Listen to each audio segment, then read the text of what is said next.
আজকে আর্থিকর কাণ্ড নিয়ে আপনার রাস্তায় নেমেছেন, একাধিক নির্যাতন নেমেছেন, কি বলবেন? যে ব্যবস্থা হচ্ছে প্রায় জায়গায় হচ্ছে, তবে আজকে যাকে মেরেছে এর বিচার অবশ্যই আমাদের করতে হবে। আর বিশেষ করে যারা দোষী তাদেরকে উপযুক্ত শাস্তি দিতে হবে। আর এই শাস্তি যদি না দেওয়া হয় আগামী দিন আরও ভয়ানক হবে। তবে এই শাস্তি কেন হচ্ছে না, তাদেরকে ধরা হচ্ছে না কেন?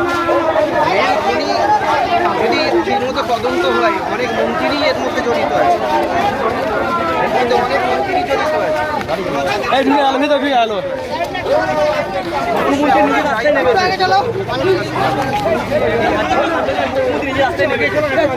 দেখেন কে নেবেছে যে নেবেছে তেনাকে আগে জিজ্ঞাসা করা দরকার যে প্রশাসন কি করছে,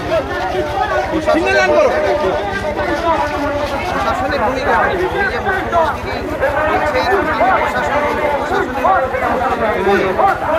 প্রশাসনের দায়িত্বে আছে, আজকে যারা যারা খুনি তাদেরকে উপযুক্ত